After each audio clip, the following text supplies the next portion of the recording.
Claire Whitfield thought her elegant church wedding would be the perfect beginning to her fairy tale life, until she heard her maid of honor's cruel whisper echoing through the bridal room. "I can't wait to see this ugly black groom." What Claire didn't know was that her nervous laugh in response to that racist joke would be recorded on a voice message, and that her new husband Darius would hear every devastating word on what should have been the happiest day of their lives. As the beautiful ceremony unfolded and guests gasped at seeing the handsome, dignified man Claire had chosen, a deeper betrayal was brewing beneath the surface of their picture-perfect wedding. When Darius discovers months of text messages revealing how Claire's friends had been mocking their relationship as nothing more than a rebellious phase, he's forced to make an impossible choice. Can a marriage survive when the person who promised to honor you has been too ashamed to defend you? Will Claire find the courage to choose her husband over her toxic social circle before it's too late? Or will her silence destroy the only real love she's ever known? If you're watching this story unfold, hit that subscribe button and tell me where you're watching from. I want to know if love can truly conquer cowardice in your part of the world.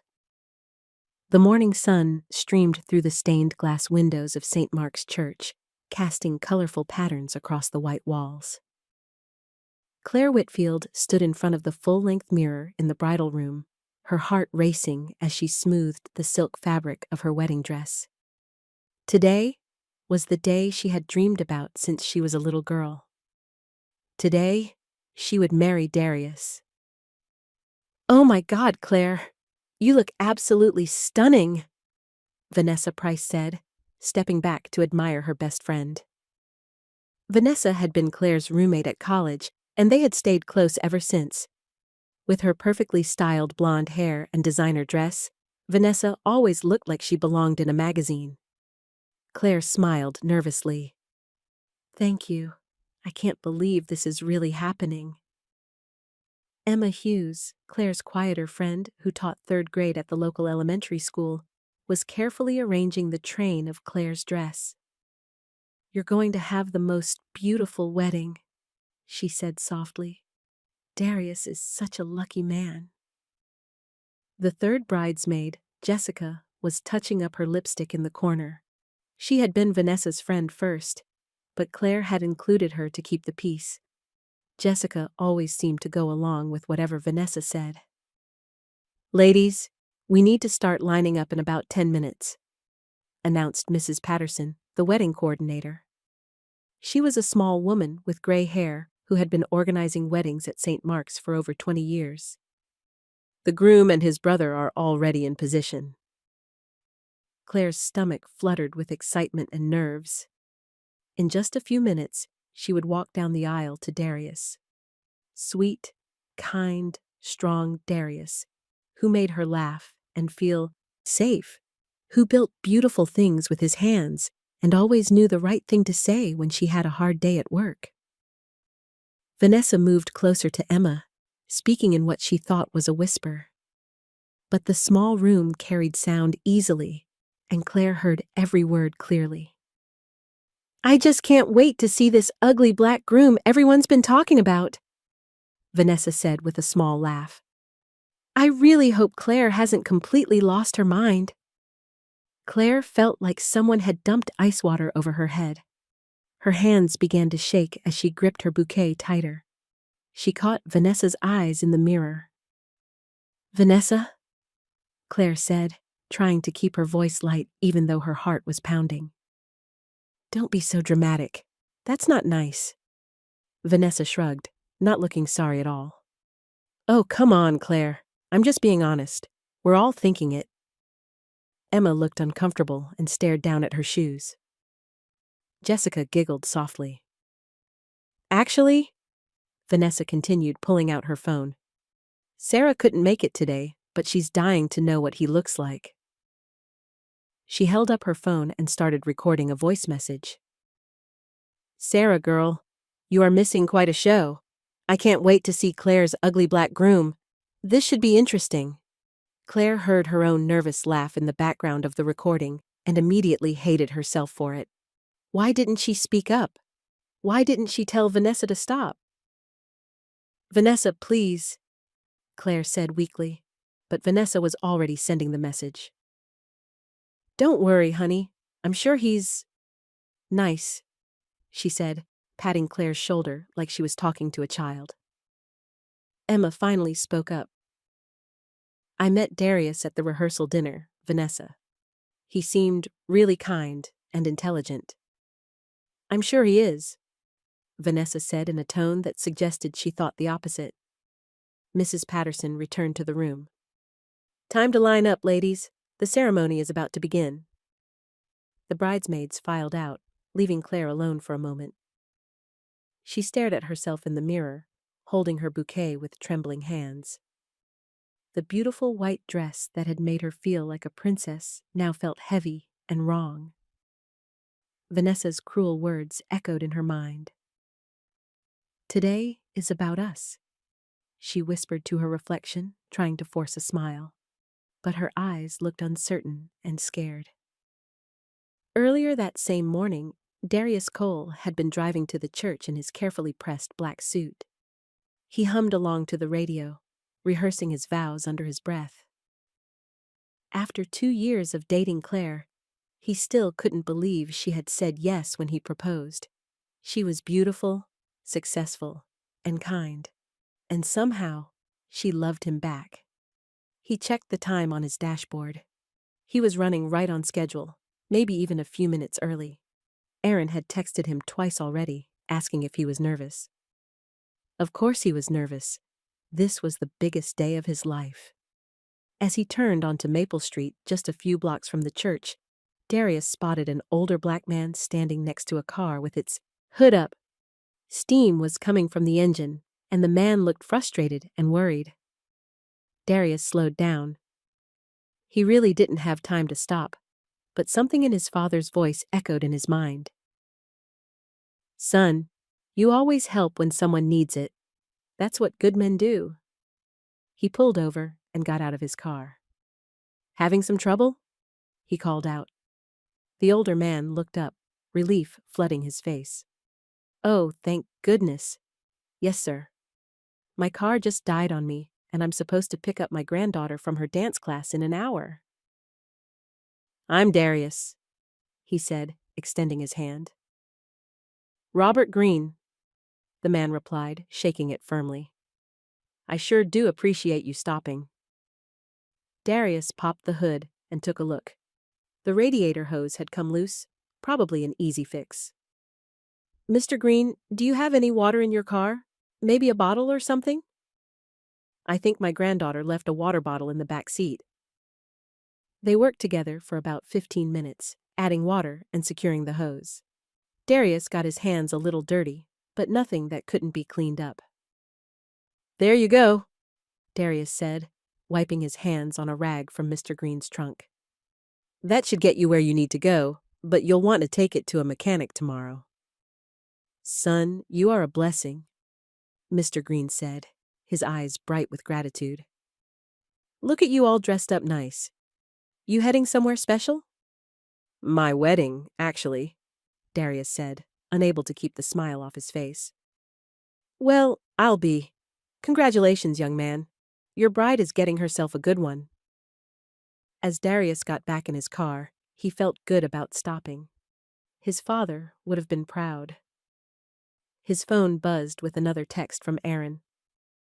"Where are you, man? Getting worried." "Pulling up now," Darius texted back. He parked near the church and grabbed the small velvet box containing Claire's ring from his glove compartment.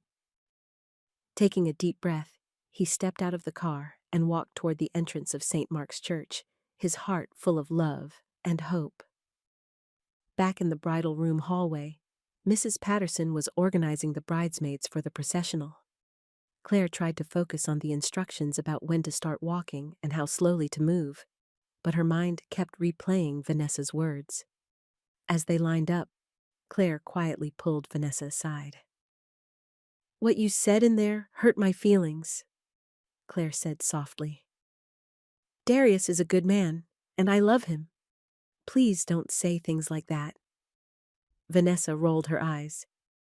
Oh, Claire, I was just joking around. You know me. I'm just worried about you, that's all. You had such a perfect life before. Why are you throwing it all away? I'm not throwing anything away. I'm starting a new life with someone who loves me. If you say so, Vanessa said, but her tone suggested she didn't believe it. Emma, who had been walking behind them, stepped closer to Claire. I meant what I said earlier. Darius seems really wonderful. You looked so happy when you were with him at the rehearsal dinner. Claire felt a little better hearing Emma's kind words, but she still didn't understand why she couldn't find the courage to tell Vanessa that her comments were racist and cruel. Claire had always hated confrontation. Even as a child, she would rather go along with something she didn't like than start an argument. The music began to swell from inside the church. Mrs. Patterson opened the doors to the sanctuary, and Claire could see the rows of guests turning to look toward the back. Bridesmaids, remember to walk slowly and smile, Mrs. Patterson instructed. Claire, your mother is waiting for you at the doors. One by one, the bridesmaids began their walk down the aisle.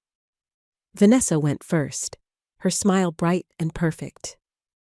Then Jessica, followed by Emma, who gave Claire an encouraging nod before she started walking. Claire's mother, Marianne Whitfield, appeared at her side. She was an elegant woman in her late 50s, always perfectly dressed and composed. You look beautiful, sweetheart, her mother said, straightening Claire's veil. Are you ready? Claire nodded, though her stomach was full of butterflies. I think so. Just breathe, her mother said. And remember, this day is about you and Darius. Nothing else matters. If only that were true, Claire thought. Inside the sanctuary, Aaron Cole was checking his watch and starting to worry. Where was Darius? The music had started, and the bridesmaids were already walking down the aisle. Just as Aaron was about to step outside to look for his brother, he saw Darius slip quietly through the side door and take his place at the altar. Aaron breathed a sigh of relief. Darius looked calm and handsome in his black suit, though Aaron noticed he was breathing a little heavily, like he had been hurrying. Cutting it close, little brother, Aaron whispered. Had to help someone. Darius whispered back. I'm here now. The music changed, signaling that it was time for the bride's entrance. The congregation stood and turned toward the back of the church. Aaron watched his brother's face light up as the doors opened fully, and then Claire appeared. She was beautiful, there was no doubt about that. The white dress flowed perfectly around her as she walked slowly down the aisle with her mother. But Aaron was more interested in watching the faces of the guests, especially the group of well-dressed white women sitting in the third row on the bride's side. He had met some of Claire's friends at the rehearsal dinner, and he hadn't liked what he'd heard. The questions they asked Darius had been polite on the surface, but Aaron could hear the judgment underneath.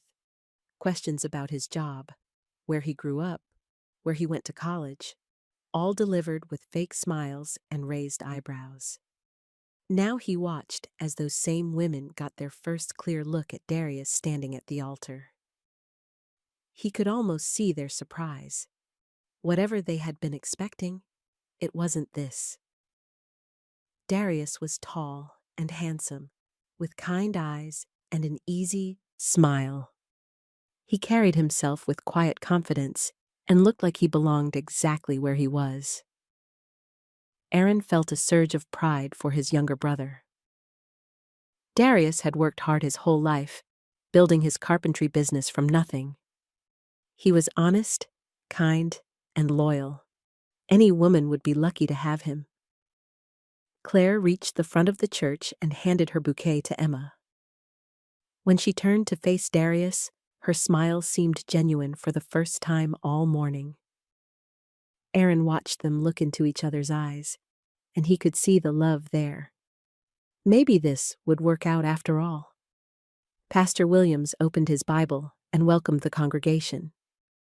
Dearly beloved, we are gathered here today to witness the union of Claire Whitfield and Darius Cole in holy matrimony. As the pastor spoke about love and commitment, Darius found his mind wandering briefly to his father, who had died 3 years ago. He wished his dad could be here to see this day.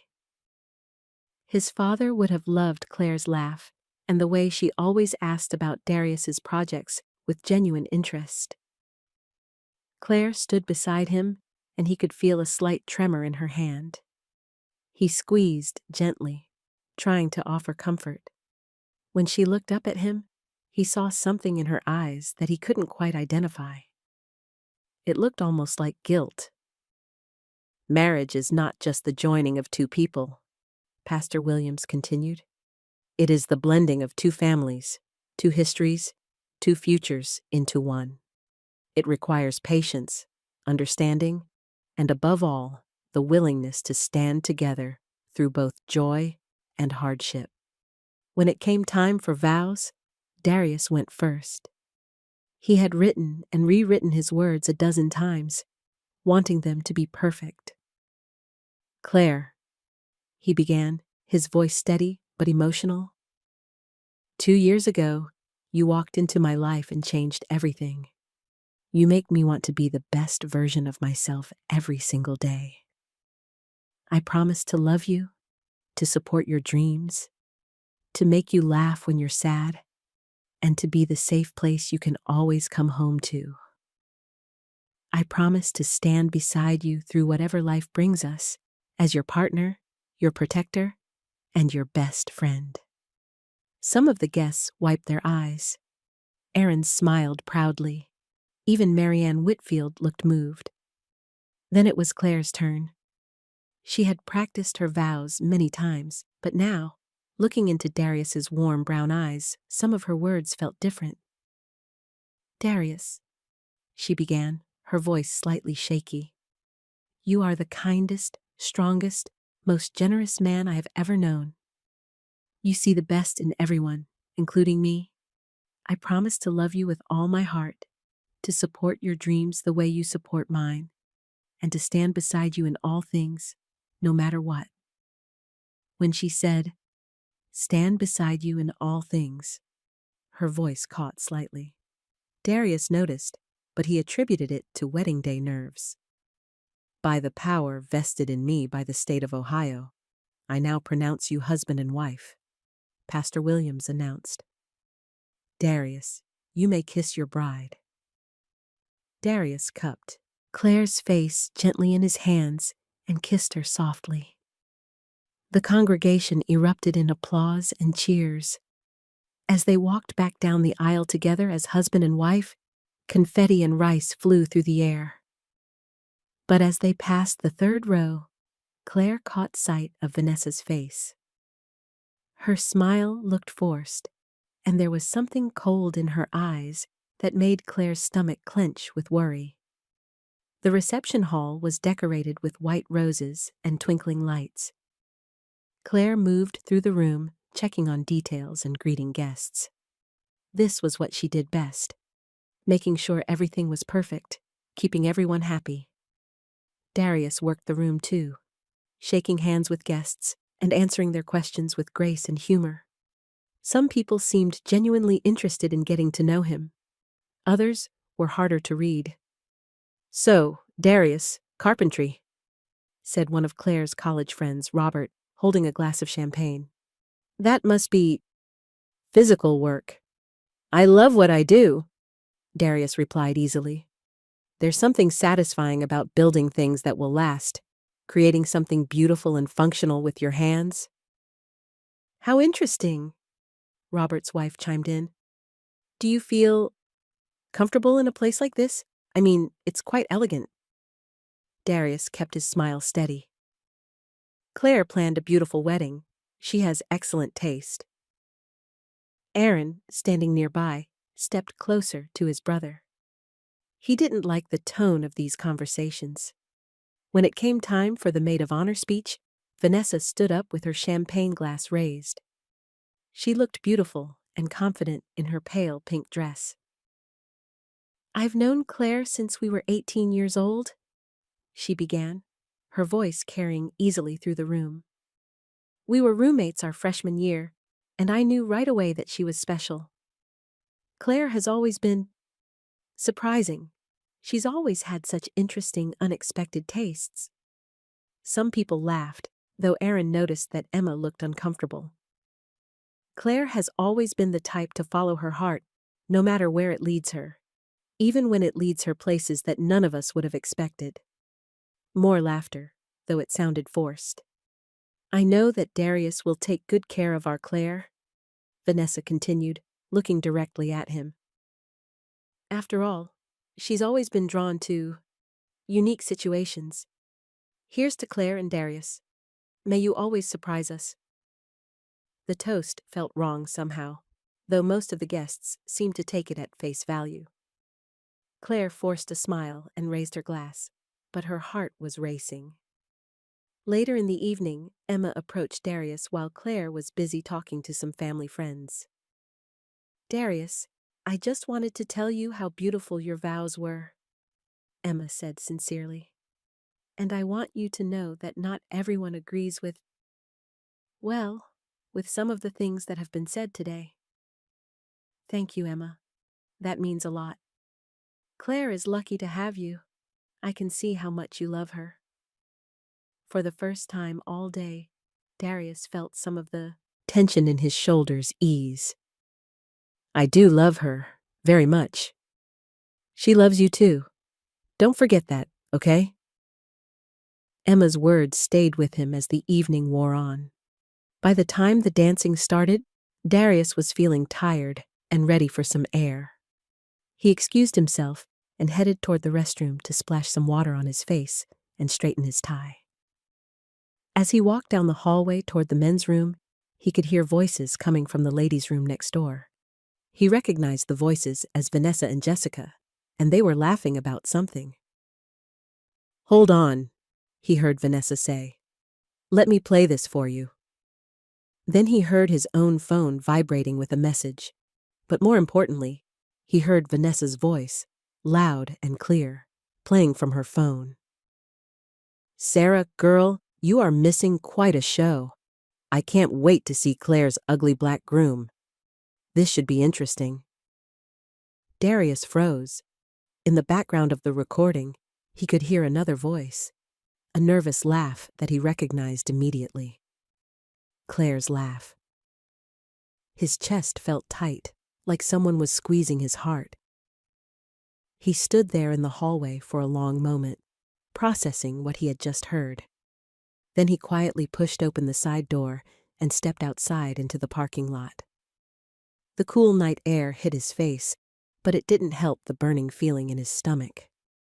He leaned against a car, trying to understand what he had just learned.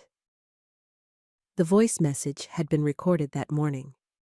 Claire had been in the room when Vanessa made that cruel joke about him being ugly. And she had laughed. Not defended him. Laughed. After a few minutes, he heard footsteps on the pavement behind him. "Darius?" Claire's voice sounded worried. "What are you doing out here? I was looking for you." He turned around slowly. In the dim light from the parking lot lamps, she looked beautiful in her wedding dress. But he couldn't stop hearing that nervous laugh in his mind. "Did you know?" he asked quietly. "Know what?" "About the jokes. About Vanessa calling me ugly this morning." Claire's face went pale. "Darius, did you know, Claire?" She looked down at her hands, still holding her bouquet. "She said some things that weren't nice. I asked her to stop." "But you didn't really stop her, did you? I heard the voice message, Claire. I heard you laugh." Tears filled Claire's eyes. "I didn't mean to laugh. I was nervous, and I didn't know what to say." "You didn't know what to say when your best friend called your fiancé ugly because he's black?" "I didn't want to cause a scene right before our wedding," Claire said, her voice barely above a whisper. A scene, Darius repeated. That's what defending me would have been? A scene? That's not what I meant. Isn't it? Darius ran his hand over his face. Claire, I can handle prejudice from strangers.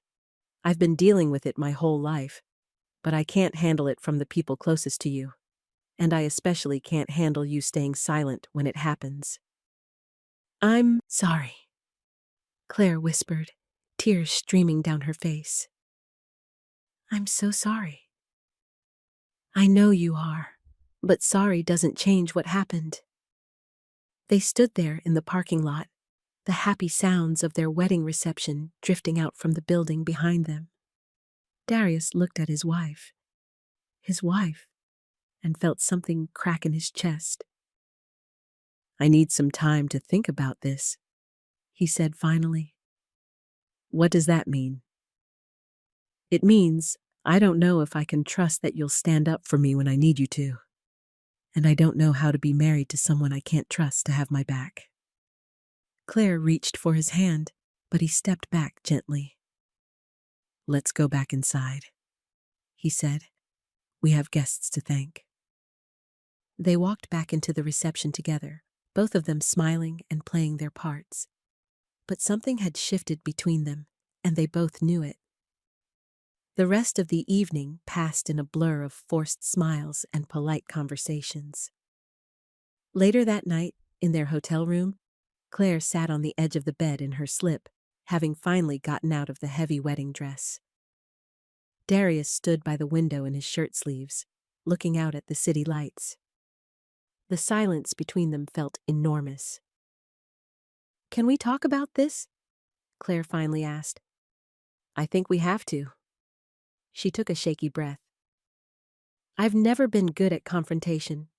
Even when I was little, I would do anything to avoid arguments or making people upset. This wasn't about confrontation, Claire. This was about respect.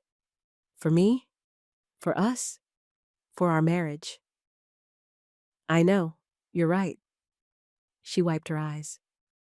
When Vanessa said those things, I felt sick. I wanted to tell her she was wrong, that you're the most handsome, wonderful man I've ever known. But I just froze. Darius turned away from the window. Do you know what it's like to walk into a room and wonder if people are going to judge you before you even open your mouth? To always be wondering if you're really welcome, or if people are just being polite. No, Claire said quietly. I don't know what that's like. I've been dealing with it my whole life. When I was in high school, I was the only black kid in my woodshop class. The teacher always acted surprised when I turned in good work. Like he expected me to fail. Claire listened, her heart breaking as she imagined a teenage Darius facing that kind of treatment. When I started my business, some clients would call and then seem surprised when I showed up to give them an estimate. Like they were expecting someone else. That's awful. I dated a woman a few years ago who never introduced me to her family. We were together for 8 months, and I never met her parents or her sister. When I asked her about it, she said they wouldn't understand. Oh, Darius. So when I'm with you, Claire, I need to know that you see me as an equal. Not as someone you're doing a favor for, not as an experiment, but as a man who deserves the same respect and defense that you would give anyone else you love. You are, Claire said, getting up from the bed and moving closer to him. You're the best man I know. You're kind and strong and talented and funny. I love everything about you. But you won't say that when it matters. When someone disrespects me in front of you, you go quiet. That tells me everything I need to know about where I really stand in your life. Claire felt like she couldn't breathe. That's not true. You're my husband. I love you. Love isn't just a feeling, Claire. It's an action. It's a choice you make every day. They sat on the bed together, not touching, but close enough that Claire could see the pain in his eyes. What do you need from me? she asked. I need to know that you'll stand up for me, not just in private, but in public. I need to know that our marriage is more important to you than keeping peace with people who don't respect us. It is. I want to believe that, but today, you chose keeping Vanessa comfortable over protecting my dignity. Claire couldn't argue with that because she knew it was true. Can you forgive me? She asked. I don't know yet, he said honestly. I hope so, but it's going to take time, and it's going to take you showing me that you can be different. They eventually lay down together in the dark, but neither of them slept well. Claire stared at the ceiling, replaying the day and hating herself for her weakness. Darius lay beside her, their hands barely touching, wondering if he had made a mistake in thinking that love would be enough to bridge the gap between their worlds. Outside their hotel window, the city hummed with life, indifferent to the pain of two people who had promised to love each other forever, but were already learning how hard that promise would be to keep. The next morning, sunlight filtered through the hotel curtains, but neither Claire nor Darius felt much like celebrating. They moved around each other carefully, like strangers sharing a small space. Claire packed their overnight bags while Darius showered, and they both pretended that everything was normal.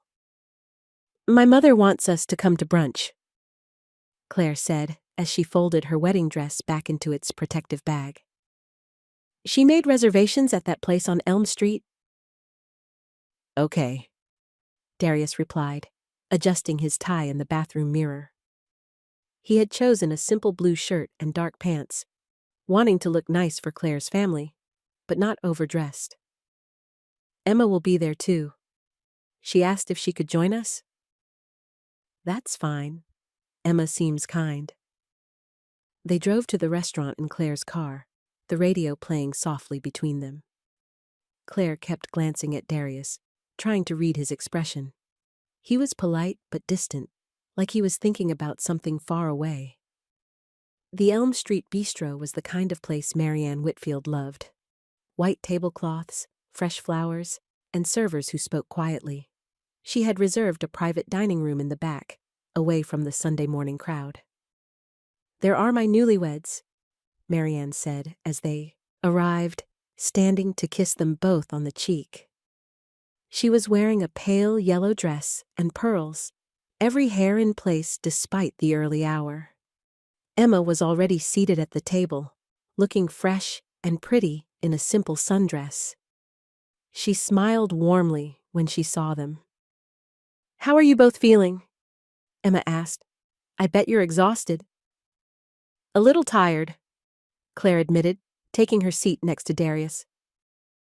The wedding was absolutely beautiful, Marianne said, spreading her napkin across her lap. The flowers were perfect, and the music was lovely. Though I have to say, there were a few surprising moments. Darius felt Claire tense beside him. What kind of surprising moments? He asked politely. Oh, nothing serious, Marianne said quickly. Just some of the speeches were a bit unconventional. Emma shifted uncomfortably in her seat. She had clearly heard Vanessa's toast, too. Vanessa has always been dramatic, Claire said, trying to keep her voice light. You know how she is. Yes, well, Marianne continued. I just think it's important for couples to be surrounded by supportive people. People who understand what marriage really means. The server came to take their orders, giving them a brief break from the tension. Darius ordered pancakes and coffee, trying to focus on the normal everyday task of choosing food from a menu. So, Darius, Marianne said once the server had left, tell me about your work. Claire mentioned you have your own business? Yes, ma'am. I specialize in home renovations and custom carpentry. I've been building the business for about 5 years now. How interesting. And you're busy? Very busy, thankfully. I have projects booked through the end of the year. Emma leaned forward, genuinely interested. What kind of projects do you work on? Darius's face relaxed a little as he talked about something he loved. All kinds of things. Last month I built a custom bookshelf wall for a family with twins. Before that, I renovated a kitchen for an elderly couple who wanted to age in place safely. I like projects where I can help people make their homes better. That's wonderful, Emma said. It must feel good to create things that last. It does. My father was a carpenter too, and he always told me that good work speaks for itself. Marianne nodded politely, but Darius could tell she was still evaluating him, looking for something to criticize or worry about. When their food arrived, the conversation turned to safer topics: the weather, Emma's students, Claire's upcoming work projects. But underneath the pleasant chatter, Darius could feel the weight of judgment and expectation. As they were finishing their meal, Marianne pulled Claire aside near the ladies' room. "Sweetheart, I want you to be careful," she said quietly. "Careful of what?" "Don't let marriage change you too much. You've worked so hard to build your life, your career, your friendships. Make sure you don't lose yourself trying to fit into someone else's world." "Mom, I'm not losing myself. I'm starting a new life with my husband. I just don't want you to alienate the people who've always been there for you. People like Vanessa and your college friends. They're your support system." Claire felt a familiar knot form in her stomach. "Darius is my support system now, too." "Of course he is, dear. I'm just saying that marriage is about balance, about making sure everyone feels comfortable and included." But as they drove home afterward, Claire couldn't stop thinking about her mother's words. Was she supposed to make everyone comfortable, even when they were cruel to her husband? How was that fair to Darius? That afternoon, Darius went to visit Aaron, while Claire stayed home to go through wedding gifts and catch up on emails. Aaron lived in a duplex about 20 minutes away, in a neighborhood where kids played basketball in the street and neighbors knew each other's names. "How's married life treating you, little brother?" Aaron asked as they worked together to install a new shelf in his living room. "It's complicated," Darius replied, holding the bracket steady while Aaron marked the wall. "Complicated how? You've been married for exactly 24 hours?" Darius told Aaron about the voice message, about Claire's nervous laugh, about their conversation in the hotel room. Aaron listened without interrupting, but his expression grew darker with each detail. "Man," Aaron said finally, setting down his drill. "That's messed up. She says she's sorry. She says she froze up." "Being sorry doesn't undo the damage, Darius. And freezing up is just another way of saying she chose her comfort over your dignity. It's not that simple. Isn't it?" Aaron turned to face his brother. "Look, I get that she comes from a different world. I get that standing up to her friends might be hard for her. But you're her husband now. That has to mean something." "I love her, Aaron." "I know you do. But love isn't enough if she's not willing to fight for you. And from what you're telling me, she's not." They worked in silence for a while, the sound of the drill filling the space between them. Aaron had always been protective of Darius, ever since they were kids. He remembered the times Darius had come home from school upset about something a classmate had said, and how their father would sit him down and talk about dignity and self-respect. "Dad used to say that you can tell everything you need to know about people by watching how they act when things get uncomfortable," Aaron said. "When someone's being cruel or unfair, do they speak up or do they look away?" Claire looked away. "Yeah, she did, and that tells you something important about who she is. People can change. They can. But they have to want to, and they have to prove it through actions, not just words." As evening approached, Darius drove back to Claire's condo. Their condo now, he reminded himself.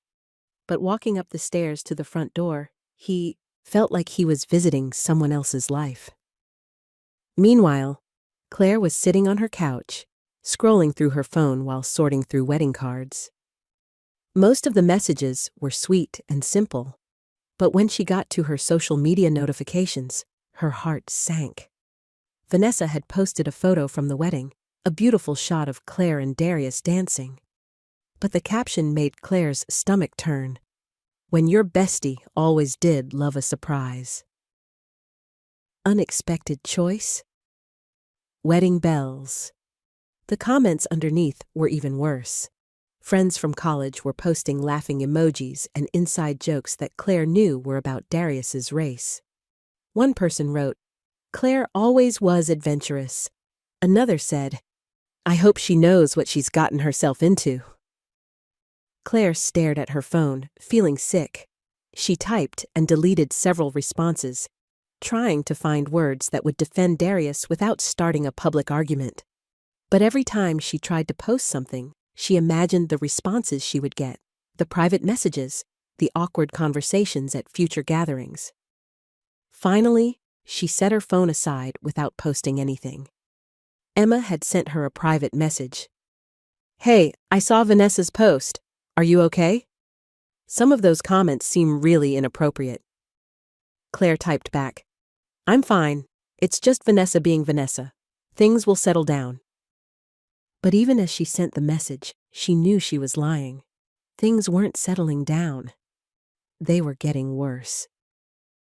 When Darius came home that evening, he found Claire in the kitchen, stirring a pot of pasta sauce with more force than necessary.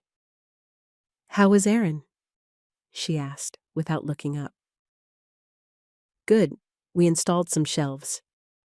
Darius set his keys on the counter and watched his wife's face. "How was your afternoon?" "Fine. I went through some of the wedding gifts, answered a few emails."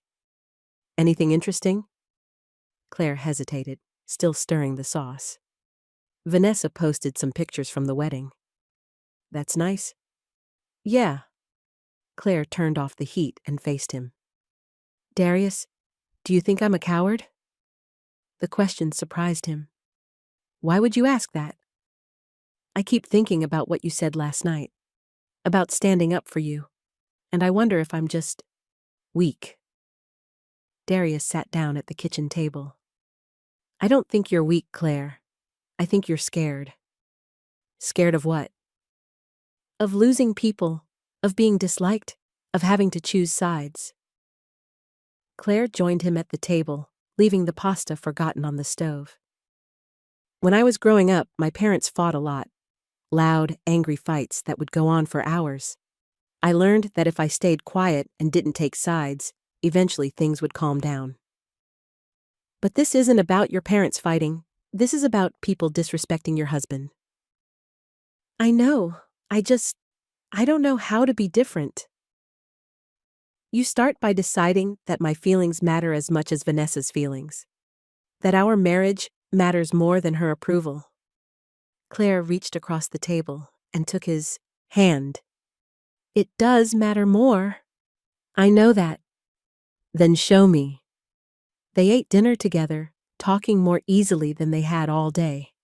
Claire told him about the funny message one of his co-workers had written in their wedding card. Darius talked about a project he was excited to start next week. For a little while, they felt like themselves again. But that night, as they got ready for bed, Claire's phone buzzed with notifications from the social media post. More comments, more jokes, more reminders that her two worlds were not blending as smoothly as she had hoped. The next few days passed quietly.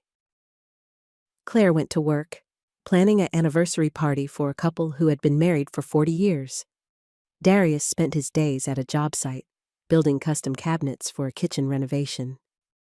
They came home to each other each evening, sharing dinner and talking about their days. But there was a careful quality to their interactions, like they were both trying not to say the wrong thing. On Thursday evening, Claire was walking through downtown after a client meeting when she ran into someone she hadn't expected to see. Claire! What a surprise! She turned to see Elliot Ward, her ex-boyfriend, standing outside a coffee shop with his briefcase in hand. He looked exactly the same as he had when they broke up 2 years ago. Tall, blonde, wearing an expensive suit that fit perfectly. Elliot, hi, she said, feeling suddenly self-conscious. I heard congratulations are in order. You got married this weekend, right? Yes, I did. That's wonderful. I'm happy for you. He seemed to genuinely mean it, which somehow made the encounter more uncomfortable. Your husband is a lucky man. Thank you. They stood there for a moment, the awkwardness of their history hanging between them. Elliot had been safe, predictable. Their relationship had been comfortable in the way that a warm bath is comfortable. Nice, but not particularly exciting or challenging. Claire, can I ask you something? Elliot said finally. Sure. Are you happy? Really happy?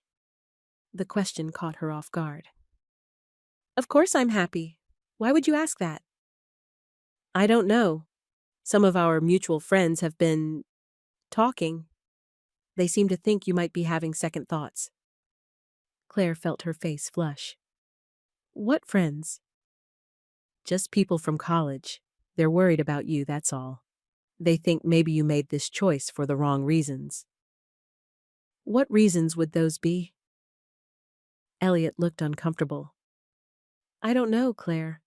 Something about proving a point or rebelling against expectations. They just want to make sure you're okay. I'm fine, Claire said firmly. I married Darius because I love him. I believe you.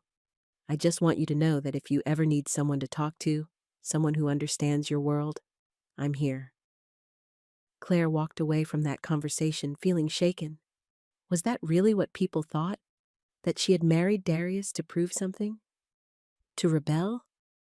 By the time she got home, she had worked herself into a state of anxiety that she couldn't hide from Darius. What's wrong? He asked as soon as he saw her face. She told him about running into Elliot, about the things he had said. Darius listened quietly, his expression growing more closed off with each detail.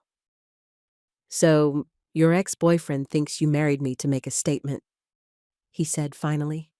That's not what I think. But it's what other people think.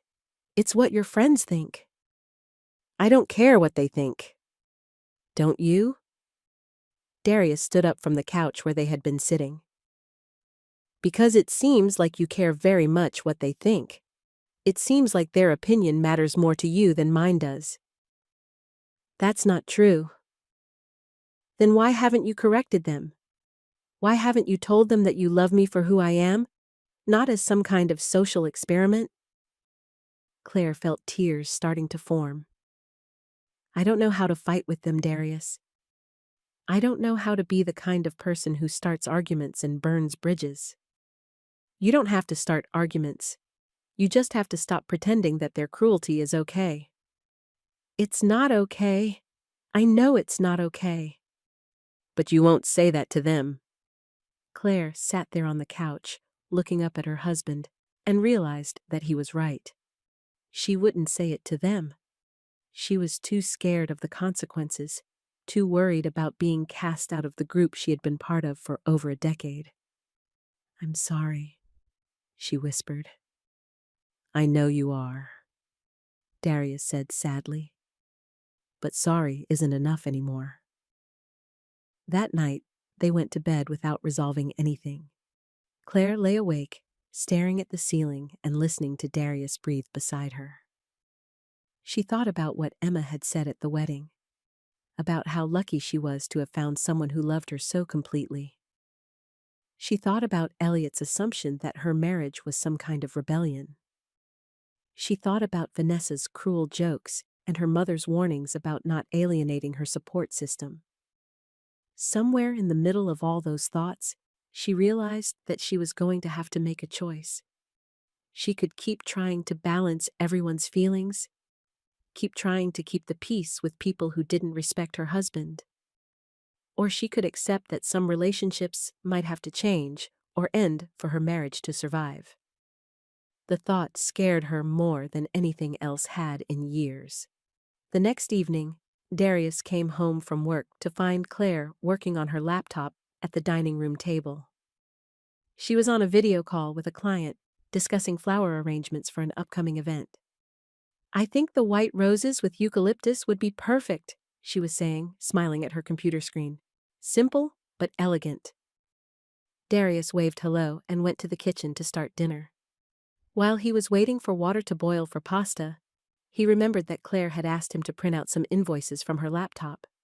She was still on her call, but she had gestured toward the computer, indicating that it was okay for him to use it. He opened a new browser tab and logged into her email account to find the invoices. But when he clicked on the browser history, he saw that she had been looking at an old group chat from her college friends. Curiosity got the better of him, and he clicked on the link. What he found there made his blood run cold. The chat went back several months, to when Claire had first mentioned that she was dating someone seriously. Her friends had immediately started asking questions. What did he do for work? Where did he go to school? What did his family do? When Claire mentioned that Darius was black, the tone of the conversation changed completely. "Interesting choice, Claire," Vanessa had written. "Are you sure about this?" another friend had asked. "I mean, have you thought about what your kids would look like?"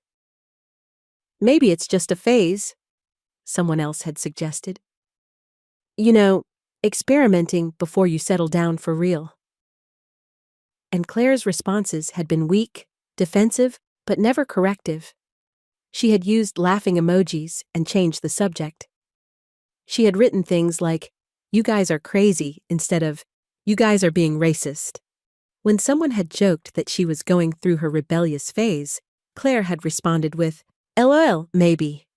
Darius sat there at the dining room table, reading months of conversations where his girlfriend, his fiancée, had allowed her friends to treat their relationship like a joke, where she had laughed along with comments about their future children, where she had never once stood up for him or their love.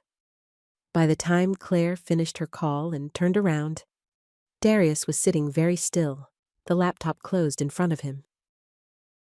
"Did you find the invoices?" she asked. "No," he said quietly, "but I found something else."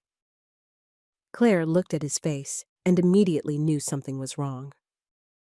"What did you find?" "The group chat, the one from when you first told them about me." The color drained from Claire's face. "Darius." "How long, Claire? How long have they been treating me like a joke? And how long have you been letting them?" "It's not what it looks like." "It's exactly what it looks like. Months of them asking if you're sure about me, if this is just a phase, if you're experimenting. And you just laughed along." Claire felt like she was going to be sick. "I was trying to keep the peace. I thought if I ignored them, they would eventually accept us." "Accept us?" "Claire, they think I'm your midlife crisis. They think our relationship is some kind of social experiment, and you never once corrected them." "I didn't know how." Darius stood up from the table. "You didn't know how to tell your friends that you love me? You didn't know how to say that I'm not an experiment or a phase or a rebellion?" "I was scared." "Of what? Of them not liking you anymore? Of having to find new friends?" "Yes!" Claire shouted, surprising them both with the volume of her voice. "Yes, I was scared of that. I've been friends with these people for 10 years. They're my whole social world. And I'm your husband. Or at least, I thought I was." Darius walked to their bedroom and pulled an overnight bag from the closet. Claire followed him, tears streaming down her face. "What are you doing?" "I'm going to stay with Aaron for a while. Darius, please. We can work through this. Can we? Because from where I'm standing, it looks like you've been ashamed of me from the beginning. It looks like you love me in private, but you're embarrassed by me in public. That's not true. Then why didn't you defend me? Not once, Claire. Not in those messages, not at our wedding, not when your ex-boyfriend implied that I'm some kind of mistake you made. Claire sat down on the bed, sobbing. I don't know. I don't know why I'm like this. Darius stopped packing and looked at his wife. Even crying, even broken, she was beautiful. He loved her so much it felt like a physical ache in his chest. But love wasn't enough to fix this. I need you to figure out who you want to be, he said gently. Because the woman who laughed along with those messages isn't someone I can be married to. She's not someone I can trust with my heart or my dignity. Where will you go? Aaron's couch. I'll be fine. For how long? I don't know. Darius finished packing his bag and walked toward the front door. Claire followed him, desperate and heartbroken. I love you, she said as he opened the door. I love you too, he replied. But that's not enough right now. The door closed behind him with a soft click, leaving Claire alone in the condo that was supposed to be their home. She sank down onto the couch and cried harder than she had since she was a child, finally understanding that love without courage, without the willingness to fight for each other, might not be strong enough to survive in the real world. Outside, Darius sat in his car for a long moment before starting the engine. Through the window, he could see the light on in their living room. Could imagine Claire sitting there alone and crying. Part of him wanted to go back upstairs and hold her, to tell her they would figure it out together. But a bigger part of him knew that some things couldn't be figured out together. Some things Claire would have to figure out on her own. The couch at Aaron's apartment was comfortable enough for a night or two, but by the fourth morning, Darius's back was starting to ache. He lay there in the gray early light, listening to his brother get ready for work in the next room, and tried not to think about Claire waking up alone in their bed. You sure you don't want to come to work with me today? Aaron called from the kitchen. Might be good to stay busy. I've got that cabinet project to finish, Darius replied, sitting up and folding the blanket Aaron had given him. Work will be good. Aaron appeared in the doorway with 2 cups of coffee. Any word from Claire? She texted yesterday, asked if I was okay. What did you tell her? That I needed more time. Aaron handed him one of the mugs and sat down in his armchair. Can I ask you something, little brother? Shoot. What would it take for you to go back? Darius thought about that question while he sipped his coffee. I'd need to see that she's willing to put our marriage first. Not just say it, but actually do it. That means cutting ties with those friends? Some of them, yeah. At least the ones who can't treat me with basic respect. And you think she'll do that? I don't know, Darius said honestly. She's scared of being alone. Always has been, from what she's told me. When someone's that afraid of losing people, they'll put up with almost anything to keep them around.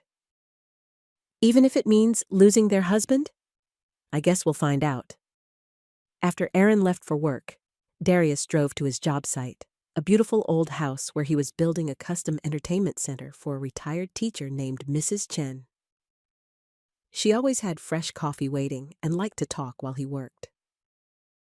You seem troubled today, she observed, watching him measure a piece of oak trim.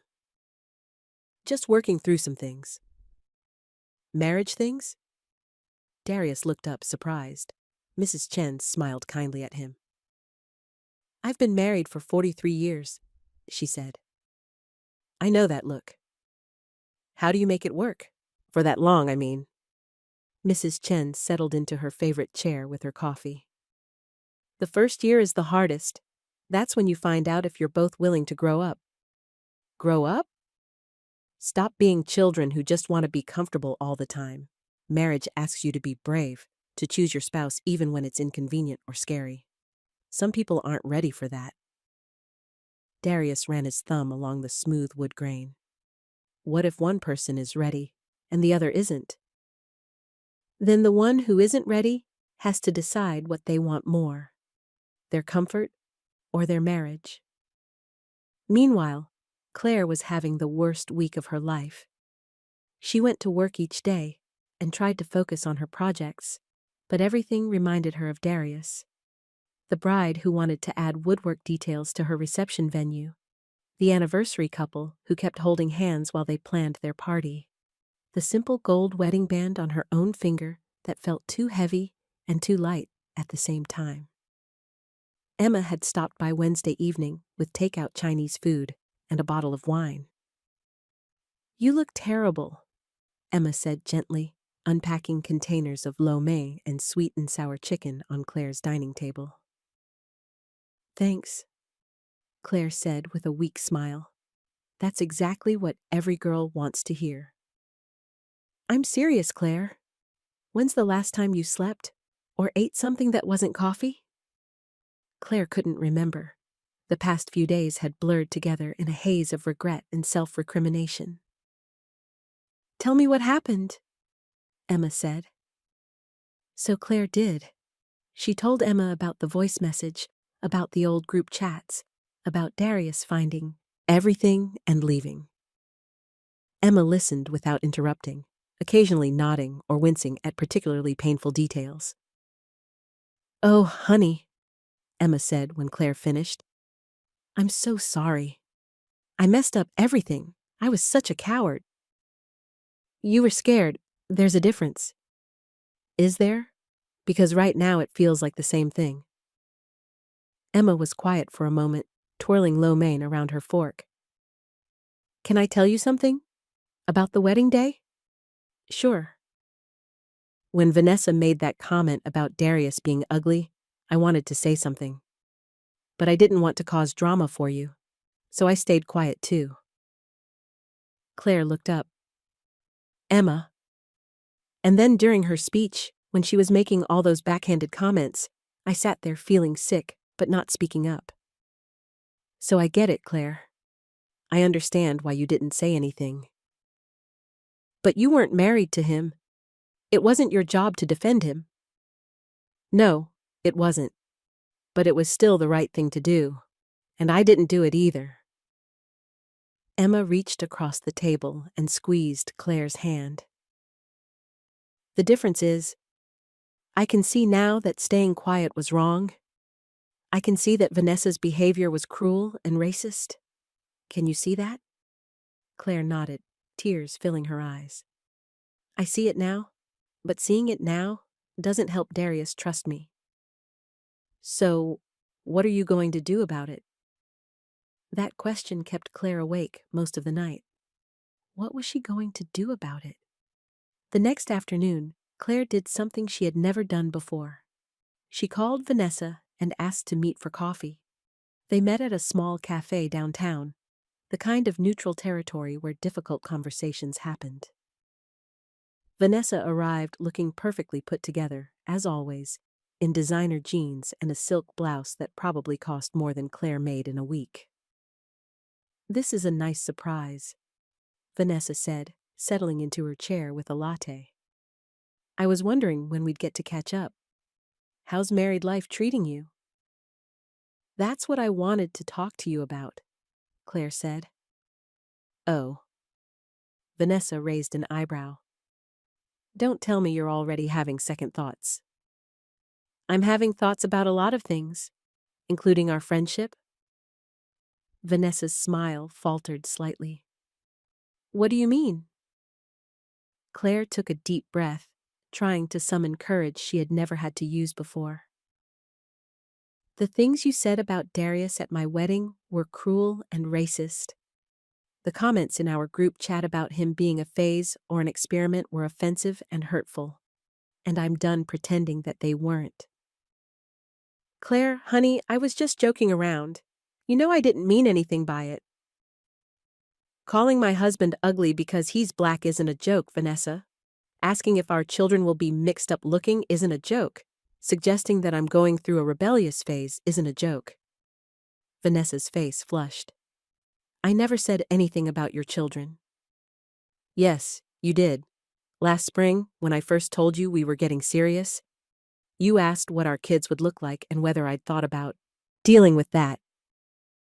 I was just asking practical questions. No, you were being racist, and instead of calling you out on it, I laughed along because I was too scared to lose your approval. Vanessa set down her coffee cup harder than necessary. So, this is what marriage to him has done to you? You're going to throw away 10 years of friendship because your new husband has made you paranoid and oversensitive? Darius didn't make me anything. He just helped me see what was already there. Which is what, exactly? Claire looked across the table at someone she had considered her best friend for a decade, and realized she was seeing her clearly for the first time. Someone who thinks she can say anything she wants as long as she calls it a joke afterward. Someone who thinks being racist is okay as long as it's subtle. Someone who cares more about being entertaining than being kind. Vanessa's eyes flashed with anger. You know what, Claire? Maybe your other friends are right. Maybe you did marry him to prove some kind of point. Maybe this whole thing is just you acting out because you're bored with your real life. My real life? Claire felt something sharp and clean cut through her chest.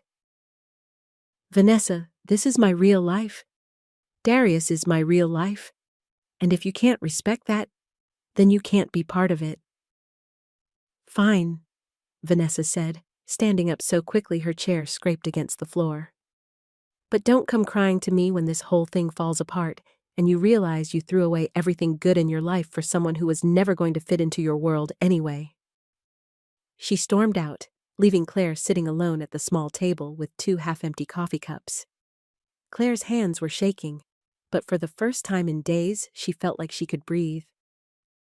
Emma walked into the cafe just as Vanessa was leaving. She took one look at Claire's face and Vanessa's angry exit and sat down without saying a word. How did that go? Emma asked gently. Terrible, Claire said. And necessary. When Claire got home that evening, she sat down at her laptop and did something else she had never done before. She deleted Vanessa's contact information from her phone. She removed her from all their group chats. She unfriended her on social media. Each click felt like cutting a rope that had been holding her back. The next day was Saturday, and Claire drove to her mother's house for a visit she had been putting off all week. Marianne lived in a beautiful colonial in the nicest part of town, surrounded by gardens she maintained with the help of a professional landscaper. Claire, sweetheart, Marianne said, opening the door with a concerned expression. You look tired? Are you eating enough? I'm fine, Mom. Can we sit down? I need to talk to you about something. They settled in the living room where Claire had spent so many childhood afternoons doing homework while her mother entertained friends. The room was perfect, as always. Fresh flowers, gleaming, surfaces, everything in its proper place. What's on your mind? Marianne asked. Claire told her mother everything. About the cruel comments, about her own silence, about Darius leaving. Marianne listened without interrupting, her face growing more troubled with each detail. Oh, Claire, she said when the story was finished. I had no idea it was that bad. It was worse than bad, Mom, and I let it happen. Marianne was quiet for a long moment, staring out the window at her perfect garden. I owe you an apology, she said finally. For what? For setting an example that taught you to value politeness over truth. For caring more about what people thought than about what was right. Claire looked at her mother in surprise. Mom? When I was young, women were taught that keeping the peace was our most important job. That making people comfortable mattered more than standing up for ourselves or the people we loved. Marianne turned to face her daughter. I passed that on to you, and I'm sorry. You were just trying to teach me to be a lady. I was trying to teach you to be safe, to be liked, to never rock the boat. But Claire, some boats need to be rocked. They sat together in silence for a while. Finally, Marianne spoke again. What are you going to do? I don't know if there's anything I can do. Darius says he needs to see that I'm willing to put our marriage first. But I don't know if cutting ties with Vanessa is enough. What else do you think he needs? Claire considered that question. Proof that I won't let it happen again. Proof that I can be brave when someone disrespects him. And can you? Be brave, I mean? Claire thought about the conversation with Vanessa, about how scared she had been to speak up, but how right it had felt afterward. I think I'm learning how. Marianne reached over and squeezed her daughter's hand. Then that's something. That evening, Claire sat down at her dining table with a pad of stationery and a pen. She had thought about calling Darius or sending a text, but this felt like something that needed to be written by hand, something permanent and real. Dear Darius, she began, then stopped. How do you apologize for betraying someone's trust? How do you explain cowardice to someone who has been brave his whole life? She started over several times before finding the right words. You were right to be angry with me. You were right to leave. I spent months letting my friends treat our relationship like a joke, and I never once stood up for you or for us. I told myself I was keeping the peace, but really, I was being a coward. I was more afraid of losing people who didn't respect you than I was of losing you, and that was wrong. That was the opposite of what a wife should do. I want you to know what I've done since you left. I met with Vanessa and told her that her comments about you were racist and cruel. When she defended herself and suggested that our marriage was just me acting out, I ended our friendship. I deleted her number, removed her from our group chats, and blocked her on social media. I also talked to my mother about the example she set for me, about caring more about appearances than about what's right. She apologized, and so do I. I'm sorry that I learned to be polite instead of brave. I'm sorry that it took losing you to make me see how wrong I was. I know you said that sorry isn't enough, and you're right. I need to show you that I can be different. I need to prove that I can be the kind of wife who protects her husband instead of protecting her image. I don't know if you're ready to come home yet. I don't know if you ever will be. But I wanted you to know that I'm not the same person who laughed nervously at cruel jokes. I'm not the same person who cared more about fitting in than standing up. I remember the first time I saw you work, how careful and precise you were with every measurement, how you wouldn't move on to the next step until you were sure the foundation was solid. I think I understand now that marriage needs the same kind of care, the same attention to making sure the foundation is strong enough to support everything that comes after. I love you. I choose you. And I'm learning to be brave enough to show the world that choice. All my love, Claire. She read the letter 3 times, making small edits before sealing it in an envelope with his name on the front. Then she drove to Aaron's apartment building and stood outside for 5 minutes, gathering her courage before ringing the buzzer. Aaron answered the door and stepped aside to let her come up to the apartment. Darius was sitting on the couch, looking surprised to see her.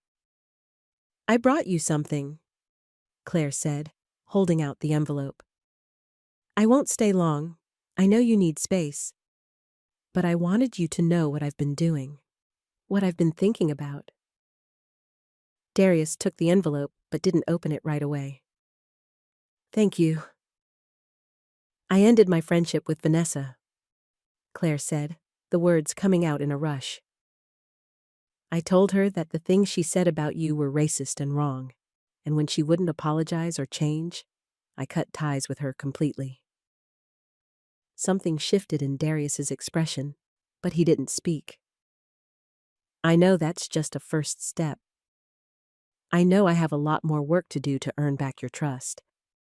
But I wanted you to know that I'm done protecting people who hurt you." "Claire." Darius started to say something, then stopped. "Read the letter when you're ready," she said. "There's no pressure to respond or to come home or anything. I just needed you to know." She walked toward the door, then turned back. "I love you," she said, "and I'm sorry it took me so long to be brave enough to show it." After she left, Darius sat on Aaron's couch holding the envelope. Aaron, who had been discreetly listening from the kitchen, came and sat in his armchair. "You going to read it?" Aaron asked. "Yeah, in a minute." She looked different. Different how? Stronger, maybe. Less scared. Darius opened the envelope and read Claire's letter slowly, twice. When he finished, he folded it carefully and put it back in the envelope. "What do you think?" Aaron asked. "I think," Darius said slowly, "that she's starting to understand what marriage really means. Is that enough?" "It's a beginning." That night, Darius lay on Aaron's couch, reading Claire's letter one more time before going to sleep. For the first time since he had left, he allowed himself to imagine what it might feel like to go home. But he wasn't ready yet. Not quite. Tomorrow, he decided, he would find out if Claire's new courage would last beyond one difficult conversation with Vanessa. Tomorrow, he would test whether she was truly ready to choose their marriage over her comfort. Tomorrow, they would meet somewhere neutral and see if the foundation of their love was strong enough to build on after all. Darius texted Claire the next evening with a simple message. "Can you meet me at the church at 7? Claire's heart raced as she read the words. She had been checking her phone constantly since delivering the letter, hoping for any sign that Darius was ready to talk. She typed back immediately, "Yes." The drive to St. Mark's Church felt both endless and too short. Claire's hands shook on the steering wheel as she thought about what she might say, what Darius might tell her. When she pulled into the parking lot, she saw his truck already there, and her stomach flipped with nervous hope. The church was quiet and dim, lit only by the soft lights that stayed on for evening visitors. Darius was sitting in the third pew from the front, the same place where they had sat together just 2 weeks ago for their quiet do-over moment. It felt like a lifetime ago. Claire walked down the aisle slowly, her footsteps echoing in the empty sanctuary. All the memories of their wedding day came rushing back. The joy, the hope, the cruel whispers. The moment everything started to fall apart. "Thank you for coming," Darius said as she sat down beside him, leaving a careful space between them. "Thank you for asking me to." They sat in silence for a moment, both of them staring at the altar where they had promised to love each other through better and worse. Claire wondered if either of them had really understood what worse might look like. "I read your letter," Darius said finally. "And it meant a lot to me. What you did with Vanessa, what you said to your mother, those were important steps." Claire felt a flutter of hope. But I need to know that you can do more than cut ties with the people who are obviously cruel. I need to know that you can speak up in the moment when something happens and you have to choose between your comfort and my dignity." "I understand." "Do you?" Darius turned to face her. Because it's not just about big dramatic moments, Claire. It's about all the little moments too. The offhand comments, the innocent questions, the assumptions people make. If we're going to make this work, you can't just ignore those things and hope they go away. Claire felt tears starting to form, but she blinked them back. You're right. I know you're right. I've spent my whole life trying to avoid conflict, trying to keep everyone happy. But I can't do that anymore if it means sacrificing you. It's not just about me, Claire. It's about us. It's about the kind of family we want to build together. The word family hit Claire like a physical blow. She had been so focused on trying to fix the damage she had done that she hadn't thought about the future, about what they might be building toward. Do you think we can still do that? She asked quietly. Build a family together? Darius was quiet for a long time. I want to, but I need to know that any children we might have would never have to wonder if their mother is ashamed of half of who they are. I'm not ashamed of you. I was never ashamed of you. But you were ashamed of what other people might think about you for choosing me. Claire couldn't argue with that because it was true. How do I prove to you that I've changed? How do I show you that I can be different? I don't know yet, Darius said honestly. I guess we'll find out together.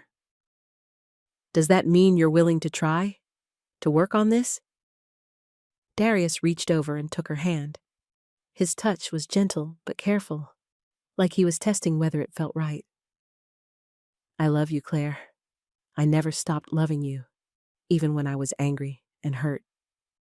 But love isn't enough if we can't trust each other. I want to earn your trust back, and I want to give it back to you, but it's going to take time. They sat there holding hands in the quiet church, both of them thinking about the promises they had made 2 weeks ago and what it would take to keep them. The silence wasn't comfortable exactly, but it wasn't painful either. It felt like a beginning. Can I ask you something? Claire said. Sure. What made you want to meet here? Darius looked around the sanctuary, at the stained glass windows and the simple wooden cross at the front. This is where we made our promises to each other. The real promises, not the performance for everyone else. I wanted to remember what that felt like. What did it feel like? Like hope. Like possibility. Like we could build something beautiful together if we were both willing to do the work. Claire squeezed his hand. I'm willing to do the work. Even if it means losing more friends? Even if it means having uncomfortable conversations and standing up to people you care about? Especially then. Darius studied her face in the dim light. He could see something different there, something stronger and more determined than he had seen before. Okay, he said finally. Let's try. The next few days passed quietly as they found their way back to each other. Darius moved his things back into the condo, but they both understood that this was the beginning of rebuilding, not a return, to the way things were before. They talked more than they ever had about everything from childhood memories to future dreams. Claire told Darius about the pressure she had always felt to be perfect, to never disappoint anyone. Darius shared more stories about the subtle and not so subtle racism he had faced throughout his life, helping Claire understand why her silence had been so devastating. I need you to know, he said one evening as they cooked dinner together, that I don't expect you to fight every battle or call out every microaggression. I just need to know that you're on my side when it matters. How will I know when it matters? You'll know. Trust your instincts. If something feels wrong to you, it probably is. Claire was getting better at recognizing those moments. When a client at work made a comment about being surprised by the quality of work from Darius's company, Claire politely but firmly corrected the assumption. When her mother's neighbor asked if she felt safe in her neighborhood after marrying Darius, Claire shut down the conversation immediately. Each time she spoke up, it got a little easier. Each time Darius saw her choose courage over comfort, his trust in her grew a little stronger. 2 weeks after their conversation in the church, they decided to have a small dinner party at their condo. It would be their first time entertaining together as a married couple, and Claire wanted to surround them with people who truly supported their marriage. Just family and real friends, she told Darius as they planned the menu. People who see us as we are. Aaron arrived first, carrying a homemade apple pie that smelled incredible. "Figured you two could use some dessert," he said with a grin. "And I wanted to see this famous cooking teamwork I keep hearing about." Emma came next, with a beautiful salad and a bottle of wine. She hugged them both and complimented how happy they looked together. Marianne was the last to arrive, and Claire could tell she was nervous. Her mother had been working hard to examine her own prejudices and assumptions, reading books about race and having difficult conversations with herself about the example she had set for Claire. "Darius," Marianne said as she handed him a bouquet of flowers from her garden, "I owe you an apology." "Mrs. Whitfield, you don't—" "Yes, I do. I stayed quiet when I should have spoken up. I worried more about appearances than about what was right, and I taught my daughter to do the same thing." She took a deep breath. "I'm sorry, and I'm grateful that you were patient with us while we learned to do better." Darius accepted the apology with grace, and Claire felt her heart swell with pride for both her mother and her husband. As they sat around the dining table sharing stories and laughter, Claire looked around at the faces of the people she loved most. Aaron was telling an embarrassing story about teenage Darius that was making everyone laugh. Emma was asking Marianne about her garden. Darius was smiling more freely than Claire had seen in weeks. This was what she had been missing when she was so focused on keeping toxic people comfortable. This warmth, this genuine connection, this feeling of being truly known and accepted. After dinner, while they were cleaning up, Marianne pulled Claire aside in the kitchen. "You look happy, sweetheart. Really happy." "I am. For the first time in a long time, I feel like I'm being honest about who I am and what I want. That's what a good marriage should do for you. It should make you braver, not smaller." When their guests had left and the dishes were done, Claire and Darius stood together in their living room, looking at the framed photo from their wedding that sat on the bookshelf. It was a candid shot of them laughing during the reception before everything fell apart. "I want to take a new picture," Claire said suddenly. "What kind of picture?" "One that shows who we really are now, not who we were pretending to be then." Darius pulled out his phone and held it at arm's length. They stood close together, not posing or performing, just smiling at the camera like two people who had found their way back to each other. The picture was imperfect, slightly blurry, their hair a little messy from cooking all evening, but their faces were peaceful and genuine, and their love was visible in the way they leaned into each other. "Much better," Claire said as she looked at the photo. "This is us." 1 month later, Claire got a text from Jessica, Vanessa's friend who had been a bridesmaid at the wedding. "Hey girl, haven't heard from you in forever. Want to grab drinks and catch up?" The old Claire would have said yes automatically, eager to maintain the connection, even though she knew Jessica would probably want to gossip about Darius or ask invasive questions about their marriage. The old Claire would have convinced herself that she could handle one evening of uncomfortable comments for the sake of preserving a friendship. But the new Claire read the message and felt nothing but relief that she no longer had to navigate those toxic relationships. She texted back, "Thanks for thinking of me, but I'm focusing on the relationships that support my marriage right now. Take care. Jessica responded with several confused and then angry messages, but Claire deleted them without reading them fully.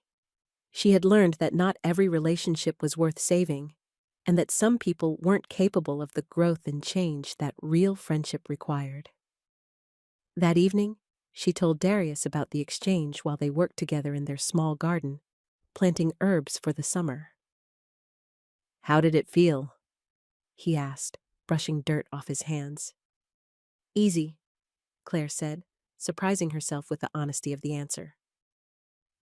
"It felt easy to say no to something that wouldn't be good for us." "I'm proud of you." "For what?" "For choosing us. For not trying to keep everyone happy at our expense." Claire planted the last of the basil seedlings and sat back on her heels, looking at their work.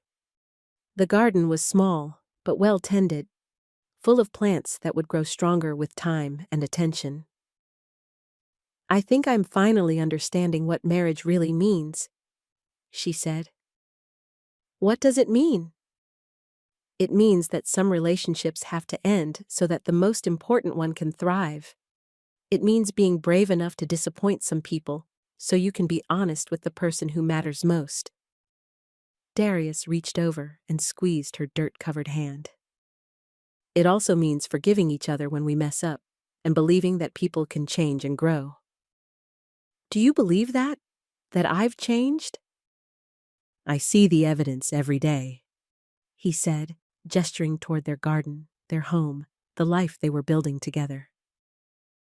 "In the friends you choose, in the way you speak up when someone says something inappropriate, in how you make decisions based on what's good for our family instead of what's comfortable for you."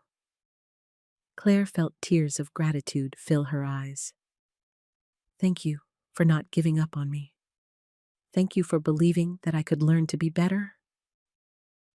Thank you for doing the work to become better." As the sun set over their neighborhood, they sat together on their small back porch, dirty from gardening and tired from a full day of work. Claire's phone buzzed with a message from Emma, asking if they wanted to join her and her boyfriend for dinner next weekend. Another message came from Aaron, sharing a funny video he thought they'd both enjoy. These were the relationships that mattered now. The people who saw their marriage as something to celebrate, not something to question or undermine.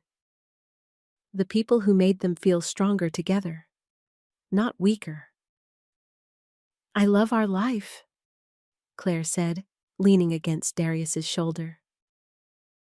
"Even though it's smaller now? Even though your social circle looks completely different than it did a year ago?" "Especially because of that.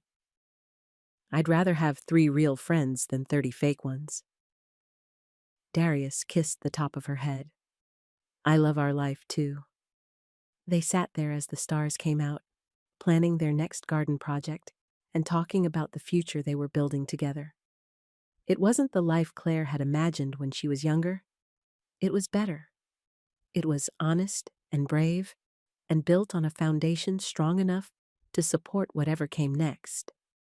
6 months later, they would quietly renew their vows in the same church where they first married, surrounded only by the people who had supported them through their hardest moments. Claire would speak without notes about choosing love over comfort, about learning that a smaller circle built on respect was infinitely more valuable than a large network built on tolerance and politeness. But that night on the porch, with dirt under their fingernails and plans for tomorrow taking shape between them, they simply held each other and marveled at how beautiful life could be when you were brave enough to build it on truth instead of fear. The work of loving each other, the real, daily work of choosing each other over and over again, was just beginning. But they were both finally ready for it.